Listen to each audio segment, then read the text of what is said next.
বান্দা স্মরণে রেখো, এইটা যদি করো এইটার মধ্যে তোমাদের জন্য কল্যাণ আছে। এখানে হাত তুলে সাড়া দিবেন। কারা কারা আছেন বুকে হাত দিয়ে বলেন, নিজের বাড়িতে যখন প্রবেশ করি, সুরসা ডাকার আগে, কলিং বেল চাপার আগে, ঠক ঠক দেওয়ার আগে বাড়িতে আগে সালাম দেই, নিজের বউরে সালাম দিয়ে প্রবেশ করি, নিজের পরিবারে সালাম দিয়ে বাড়িতে ঢুকি। হাত তোলেন। বাড়িতে সালাম দিয়ে ঢোকেন। আপনার বউ আছে না মা আছে? বউ আছে, মা আছে, আলহামদুলিল্লাহ। কিন্তু ইমানদার হিসাবে তো আমাদের সকলের হাতগুলো উঠে যাওয়ার কথা ছিল, ঠিক কিনা? চিন্তা করে হুজুর, সব জায়গায় সালাম দেওয়া যায়, কিন্তু বউকে আবার কেমন করে সালাম দেয়? একটা লজ্জা আছে না? আজকের ওয়াজ শুনে যায় যদি বাড়িতে আবার সালাম দেন, আসসালামু আলাইকুম ওয়া রাহমাতুল্লাহ, ফাতেমার মা দরজা খোলো, আপনার বউ আবার বলবে আমি কি অপরিচিত মানুষ নাকি? কোন ভক্কর চক্কর শুরু করলে তুমি আবার? ঠিক না ভাই? কিন্তু আমার আল্লাহ বলছেন, তুমি যদি তোমার বাড়িতেও সালাম দিয়ে প্রবেশ করো, এইটা তোমার জন্য অনুমতি নেওয়া এবং সালাম, আল্লাহ বলছেন এর মধ্যে তোমার জন্য বরকত আছে। তাহলে আমরা সিদ্ধান্ত নিব, আমার পরিবারে আমার বাড়িতে ঢোকার পরে কলিং বেল চাপার আগে, অথবা কলিং বেল যদি বাড়ির থেকে ডিস্টেন্স এমন হয় সালাম না শোনা যায়, তাহলে আপনি কলিং বেল দিয়ে দরজাতে বাড়িতে ঢোকার আগে অনুমতি কারো অপরিচিত আর নিজের বাড়িতে অন্তত পক্ষে সালাম দিয়ে প্রবেশ করব। রাজি আছেন? কথা বলতে হবে, রাজি আছেন? ফাও না, এই আমল নিয়ে যেতে হবে। যাওয়ার পরে বাড়িতে সালাম দিয়ে প্রবেশ করবেন। আজকের থেকে আমরা এই আমলটা শুরু করব ইনশাআল্লাহ। কেমন করে সালাম দিবেন? আসসালামু আলাইকুম, আসসালামু আলাইকুম, আবার কত কি যে বললো বোঝা গেল। সালাম সুন্দর করে দিতে হবে। আসসালামু আলাইকুম কি?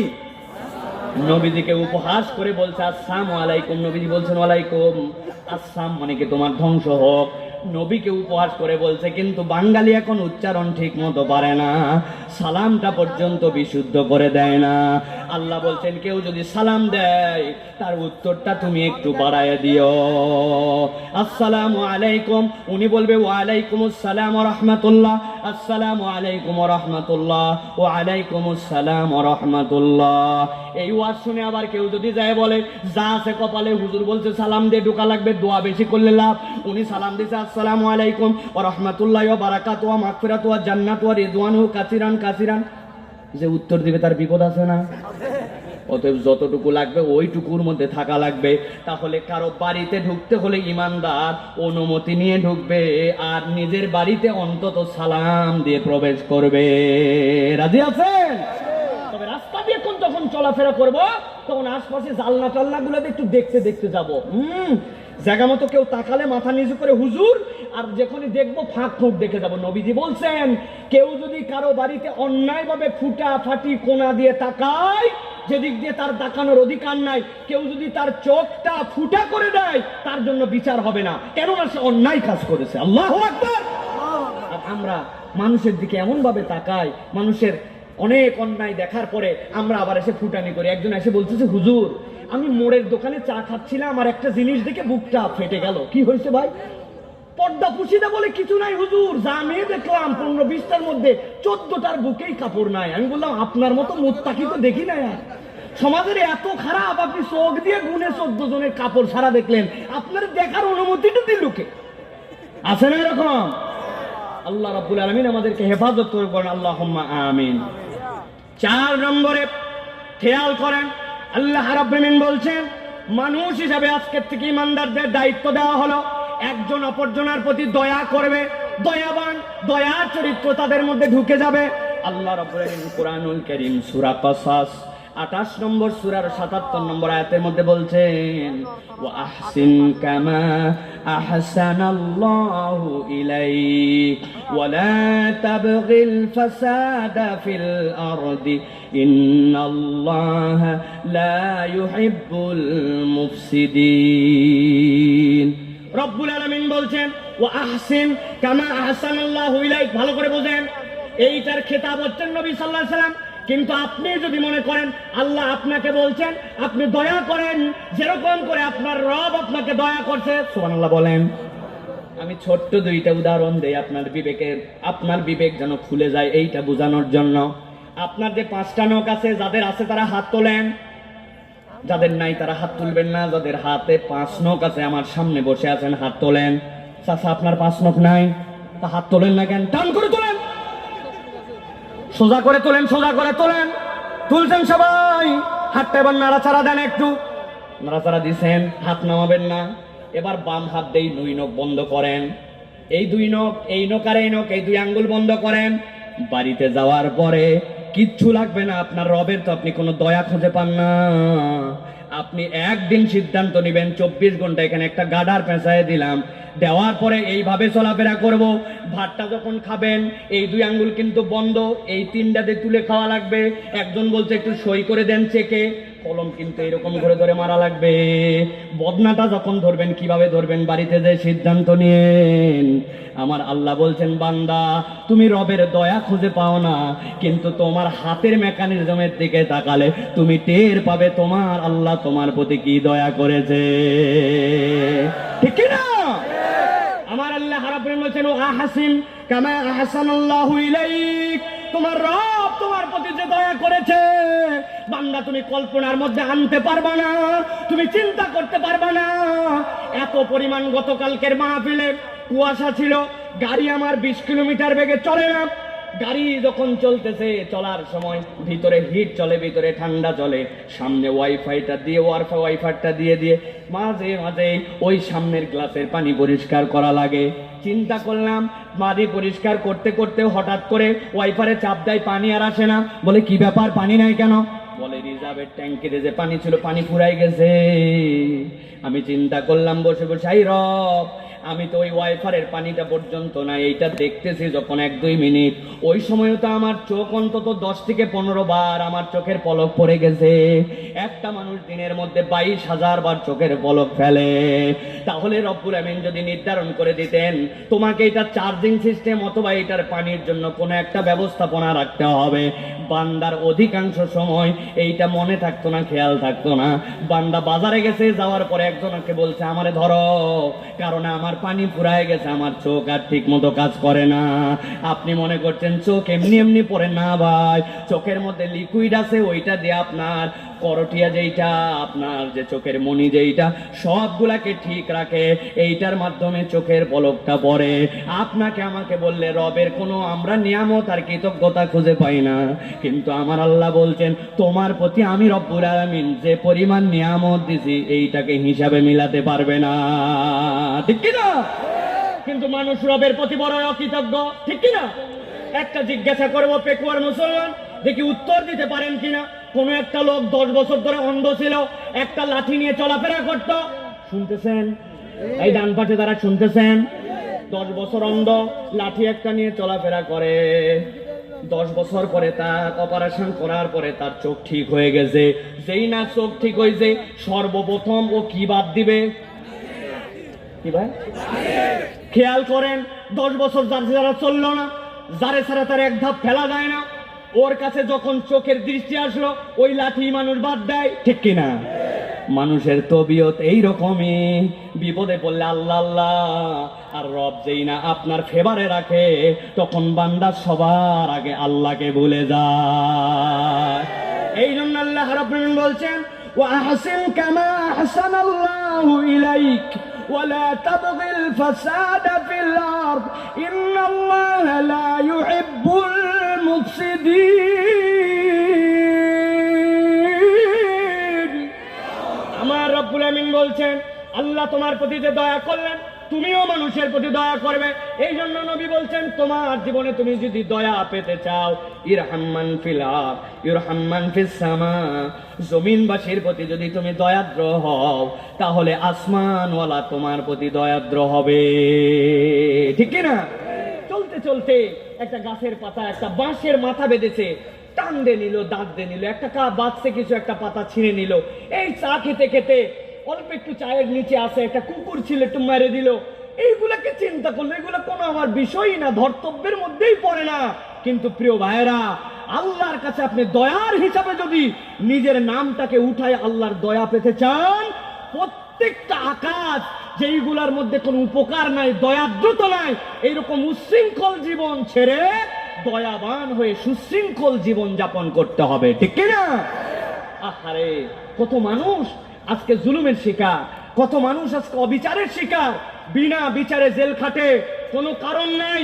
আমির হামজা 3 বছর জেল খাটলো, জেল খাটার পরে বের হয়ে আসলো, কিন্তু জানতে চাই আমির হামজার জীবন থেকে যে 925 দিন কেড়ে নেওয়া হলো, এই জীবন কি ফেরত দেওয়া সম্ভব? তাহলে এই অন্যায়টার হিসাব কোথায় হবে? আল্লাহ বলছেন অন্যায়ের হিসাব হবে। টেনশন নিও না, মনে করছো কেবল দুনিয়াতেই তোমার হিসাব না। ওয়ালা তাহসাবান্নাল্লাহা গাফিলান আম্মা ইয়ামালুজ জালিমুন। আল্লাহ বলছেন আল্লাহ কোনো গাফেল নন, যারা জুলুম করে তাদের প্রত্যেকের হিসাব কড়াই গন্ডায় আল্লাহর কাছে বুঝে নেবেন, ঠিক কি না? সাবধান হয়ে যান, জুলুম যারা করেন সাবধান হয়ে যান।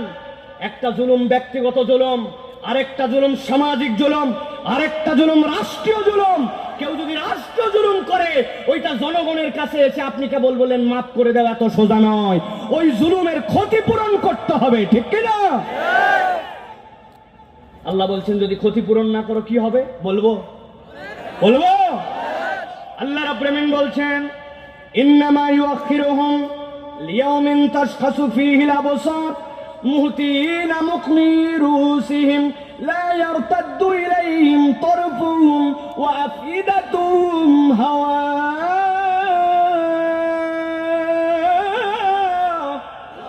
আমার আল্লাহ বলছেন কিয়ামতের ময়দান যেদিন হবে, দিল নরম করেন, ঠান্ডা মাথায় বুঝেন। আল্লাহ রাব্বুল আমিন বলছেন কিয়ামতের ময়দান যেদিন হবে, ইন্নামা ইউআখিরুহুম লিয়াউমিন তাশখাসু ফীহিল আবসার। আল্লাহর কাছে যখন যাবে চোখগুলাকে রব্বুল আমিন বিস্ফোরিত করে দিবেন, কোটর থেকে বেরিয়ে আসবে। আল্লাহ বলছেন যেই না কোটর থেকে বেরিয়ে আসবে দুনিয়ার মানুষ বুঝে ফেলবে এইটা জুলুমের কেসের মধ্যে ধরা খেয়ে গেছে। আল্লাহ বলছেন মুহতিনা মুকনি রুসিহিম লা ইয়ারতাদ্দু ইলাইহিম তারফুহুম। চোখ বিস্ফোরিত হওয়ার পরে মাথাটা উপর দিকে হয়ে যাবে, ফেরেশতা পিঠের মধ্যে একটা বাড়ি দিবে। আল্লাহ বলছেন এই ডানেও ফিরবে না বামেও ফিরবে না, গেডিটা সোজা হয়ে যাবে। এইটা 2 নম্বর তাদের পরিস্থিতি। 3 নম্বর তাদের জন্য ভয়াবহ পরিস্থিতি হবে। ওয়া আফইদাতুহুম হাওয়া। অন্তরটাকে রব্বুল আমিন ওই দিন চূড়ান্তভাবে তাদের হতাশ বানায় দিবেন। কথা বড় সোজা, কিন্তু মুহতিন এখানে হাততুঞ্জের শব্দ এসেছে, এইটার মানে জানেন? আল্লাহ রাব্বুল আমিন যে বললেন অন্তর হতাশ বানাবেন, এটার ব্যাখ্যা কি? মুফাসসিররা বলছেন আল্লাহ রাব্বুল আমিন তার ঈমানদার বান্দাদেরকে একটা পর্দার মধ্যে নেবেন, নেওয়ার পরে জিজ্ঞাসা করবেন ইকরা কিতাবাকা কাফা বিনাফসিকা ইয়াউমা আলাইকা হাসিবা। ও আমার বান্দা পড়তো তোর আমলনামা। বান্দা পড়ার পরে ঘাবড়ায় গেছে। আল্লাহ রাব্বুল আমিন এরপরে তার রহমতের চাদরে তাকে দিয়ে নিয়েছেন। নেওয়ার পরে আল্লাহ জিজ্ঞাসা করবেন বান্দা এই পাপ করছিলে? হ্যাঁ আল্লাহ করছিলাম। এই পাপ করছিলে? হ্যাঁ করছিলাম। এই পাপ রব্বুল আমিন তার আমলনামায় শিরিক পান নাই আর জুলুম পান নাই। বান্দা যখন সব স্বীকার করবে আল্লাহ বলবেন ও আমার বান্দা, দুনিয়ার বুকে আমি রহমান ছিলাম কিন্তু আজকে রহিম রব আমি। বান্দা তোর দুনিয়ার গোপন গুনাহগুলা গোপন রেখেছিলাম, আজকেও বান্দা যা যা তোর গোপন গুনাহ গোপন রেখে আমি আজকে তোকে মাফ করে দিলাম। কিন্তু যেই বেটা জুলুম করে গেছে, দুনিয়ায় বিরাট বাহাদুরি, বিরাট পার, ক্ষমতা, বড়াই, দাপট, টাকা, বারবার বারবার বারবার পাওয়ারের মঞ্চে ছিল, কাউকে গুনে নাই, ইচ্ছা মতো মানুষকে শাস্তি দিয়েছে, ইচ্ছা মতো মানুষের নামে জেল জুলুম অবিচার অন্যায় করেছে। আল্লাহ বলছেন ওয়াফিদাতুহুম হাওয়া। অন্তর তার এমন হতাশ হয়ে যাবে, ওই বান্দা বুঝে ফেলবে আজকে আর পার পাওয়ার কোনো কায়দা নাই, আজকের দিনে তাকে জাহান্নামে যাওয়া লাগবে। তাহলে আল্লাহর বিচার আছে কিনা? কথা বলেন, আছে কিনা? দুনিয়াতেও বিচার আছে। এক বড় ফ্যাক্টরির মালিক তার অধীনস্থদের সাথে ভালো ব্যবহার করে না। ভালো করে বোঝেন, একদিন তার ম্যানেজার অল্প একটু ভুল করছে, যাবে কোথায়, উদাম পাদাম গালি দিছে, তারে এমন জ্বালানো গালাইছে, মালিকের গালি সহ্য করতে হয়েছে। বেশি কথা বললে ম্যানেজারই থাকবে না, কিন্তু বুকে কষ্ট পাইছে, চিন্তা করছে এটা কোথাও ঝাড়া লাগবে। ওই এমন রাগা রাখছে, ওর অধীনস্থ যে কর্মচারী তার অল্প একটু ভুল পাইছে, যাবে কোথায়, ম্যানেজার সাথে সাথে তারে উদাম পাদাম গালাইছে। ওই কর্মচারী চিন্তা করছে অন্যদিনও ভুল করি, কিন্তু আজকে ম্যানেজার এত গালালো কেন? মালিক যে গালিয়েছিল ওইটার শোধ দিছে। এরপরে ওই কর্মচারী চিন্তা করছে কোথাও না কোথাও তো শোধ দেওয়া লাগবে। ওর নিচে তো কাউরেই পায় না। পরে দেখছে হ্যাঁ যেটা দারোয়ান আছে অফিসের ওইটা ওর নিচের পদের, অতএব তারে অন্তত যাওয়ার সময় দিবে। ওই বেটা দাঁড়ায় থাকার কথা, বসে আসার যাবে কোথায়? ব্যাককল বেয়াদব যা ইচ্ছা তাই। দারোয়ান চিন্তা করছে বাবারে অল্প একটু দাঁড়ানো আর বসার মধ্যে আমার এরকম গালাগালি দিল, ব্যাপারটা কি? কিন্তু কথা বলার সুযোগ নাই, কথা বললেই তার উপরে চাকরি নট হয়ে যাবে। বেচারি গজ গজ করতে করতে বাড়িতে চলে গেছে। যাওয়ার পরে রাত তো কোথাও না কোথাও ঝাড়া লাগবে। ওই বেচারি ভাত একটা মুখে দিছে, ওর দোষ, ওর বইয়েরও দোষ নাই। ওর ওই তরকারির সাথে কাঁচা মরিচ একটা গালের নিচে আস্ত গেছে। যাবে কোথায়? বউরে ডেকে বলছে তুই খারাপ, তোর বাপ খারাপ, তোর বংশ খারাপ, যা ইচ্ছা তাই বলে বউরে গালাগালি করছে। বউ চিন্তা করছে আমি যদি উত্তর দেই এক্ষুনি তো বংশ সহ তালাক দিয়ে দিবে। মনের দুঃখে সারাদিন যার জন্য কষ্ট করি, বেচা তুই তোর ভুলে মরিচ খাইছিস, গালাইছে আমারে। ভিতরে ভিতরে রাগ, সেই রকম রাগ কোথায় ছাড়বে? উনার একটা ছেলে আছে, ছেলেটা প্রত্যেক দিনই বাড়িতে দেরি করে আসে, ওই দিন দেরি করে আসছে। আর যাবে কোথায়? বাপরে বলতে পারিনি, এখন বেটারে ঝাড়ি। কথা বলতে বলতে তুই খারাপ, তোর বাপ খারাপ, এক কথা দুই কথা দিছে দুটা লাগায়। ছেলে চিন্তা করছে প্রতিদিনই ভুল করি, মাছ এরকম আমার মাল লাগালো কেন বুঝলাম না তো। রাগ করে বাড়ির থেকে চলে যাচ্ছে। মাকে তো আর মারা যায় না। এবার বাড়িতে বের হওয়ার পরে একটা আধলা ইট পাইছে, অর্ধেক ইট চিনেন, আধলা ইট একটা পেয়ে চিন্তা করতে সামনে যারে পাই তারে মারবো, আল্লাহর কি কাজ। ওই রাস্তা যেটা সামনে দিয়ে গেছে তার ওই পার দিয়ে একটা কুকুর হেঁটে যাচ্ছে। কুকুর যেটা হেঁটে যাচ্ছে ওটা লেজ ডাউন দিয়ে যায়, মানে ও কোনো ঝামেলা ঝঞ্ঝটের মধ্যে নাই। কিন্তু ওই চিন্তা করছে আমারে আমার মা বকলো, গাললো, আবার মারও দিল, যা আছে কপালে সব রাগ এক জায়গায় করছে ইটের মধ্যে। মারছে একটা কুত্তার পেট বরাবর। কুত্তা চিন্তা করছে অন্যদিন অপরাধ করে মার খাই, আজকে আমার এত জোরে মারলো কেন? দিয়ে দৌড়, যারে পাইছি তারে খাইছি। দৌড়ায় যায় দিছে একটারে কামড়, এমন কামড় দেওয়া দিছে লোকজন মিলে সবাই ছাড়ানোর চেষ্টা করতেছে। কুত্তা তো কামড়ালে ছেড়ে দেয়, এ ছাড়ে না কেন? লোকজন মিলে পিটায় পাটায় ছাড়ায়। জিজ্ঞাসা করছে আপনি কে? বলছে আমি এই অফিসের বস। টের পাইছেন? এই হিসাব সব জায়গায় হয়তো মিলে না, কিন্তু হিসাব বরাবর করার দিন আছে কিনা? আল্লাহ রাব্বুল আমিন তাহলে বললেন আজকের থেকে আমরা মানুষের প্রতি দয়াদ্র স্বভাবের হব। রাজি আছি তো? 5 নম্বরে আল্লাহ বলছেন এই গুণটা বড় গুণ, কঠিন গুণ। আল্লাহ বলছেন সংকটকালেও আল্লাহর পথে অবিচল থাকা। যখন তোমার জন্য অনুকূল পরিবেশ, ওই পরিবেশে তো সবাই আল্লাহর উপরে তাওয়াক্কুল, আল্লাহর দিকে থাকতে পারে। কিন্তু যখন প্রতিকূল পরিবেশ, আপনার পরিবেশটা আপনার অনুকূল নয়, ওই সময় আল্লাহর পথে অবিচল এবং অটল থাকা। কোরআনুল কারীমের 31 নম্বর সূরা, সূরা লোকমান। সূরা লোকমানের 17 নম্বর আয়াতে আল্লাহ রাব্বুল আলামিন লোকমান আলাইহিস সালামের মুখ দিয়ে তার সন্তানকে উপদেশ দেওয়াচ্ছেন। হযরত লোকমান বলছেন ইয়া বুনাইয়া আকিমিস সালাতা ওয়া'মুর বিল মা'রুফ ওয়ানহা আনিল মুনকার ওয়াসবির আলা মা সাবাক ইন্না যালিকা মিন আযমিল উমুর। আমার রব্বুল আমিন বলছেন, লোকমান উপদেশ দিচ্ছে আমার সন্তান, ইয়া বুনাইয়া আকিমিস সালাত, সালাত আদায় করবে, সৎ কাজের আদেশ দিবে, অন্যায় থেকে বিরত রাখবে। ওয়াসবির আলা মা আসাবাক, বিপদ যখন আসবে ওই সময়ে তুমি ধৈর্য ধরে রাখবে। বিপদে ধৈর্য ধরে রাখাটাই হচ্ছে প্রকৃত মুমিনের স্বভাব, ঠিক কি না? এই মা বোনেরা, অনেকে আপনারা আছেন উল্টাপাল্টা কথা বলেন। যেই দিন আপনি ধানটা শুকোতে দিয়েছেন, আপনার বাড়ির ফসলটা শুকাতে দিয়েছেন, আকাশটা ওই দিন মেঘ করে আসছে। মা বোনেরা বলে আল্লাহ তো আর দিন খুঁজে পায় না, আমি যেই দিন দেই ওই দিনই আল্লাহর বৃষ্টি দেওয়া লাগে। আছে না ভাই?